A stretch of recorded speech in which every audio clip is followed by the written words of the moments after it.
আমাদের IPFT Teliamura division উদ্যোগে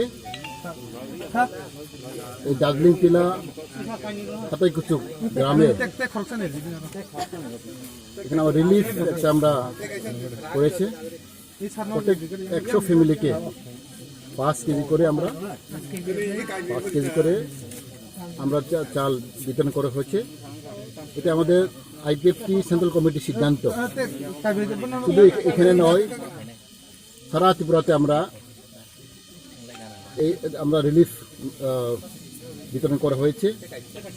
ধর্মনগর থেকে সাবরুম পর্যন্ত এটা চলছে, আরও চলবো। এটা আমাদের আইপিএফটির তরফ থেকে, আমাদের পার্টির তরফ থেকে এটা এই উদ্যোগটা আমরা নিয়েছি। স্যার, কত পরিবারের মধ্যে আপনারা আজকে বিলি করছেন? আজকে আমাদের এখানে 100 পরিবার আমরা এখানে সিদ্ধান্ত করছি দেওয়ার জন্য।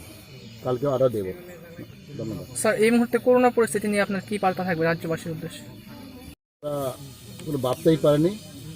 আমরা শুনেছি এই মুহূর্তে প্রায় 88% আক্রান্ত হয়েছে। এটা আরও বাড়তে পারে।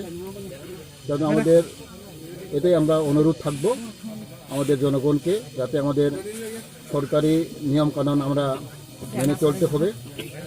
আমরা আতঙ্কিত, আমরা অনেক এখন দুঃখিত, কারণ আমরা চিন্তা করে পারিনি, কিন্তু এই ধরনের আক্রান্ত এখন বেড়েছে করোনা ভাইরাস।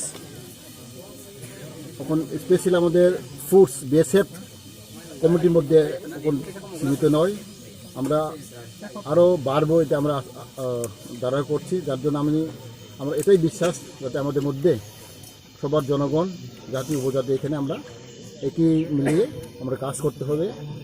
আমাদের সরকার নিয়মকানুনকে মেনে চলতে হবে, এটাই আমার অনুরোধ।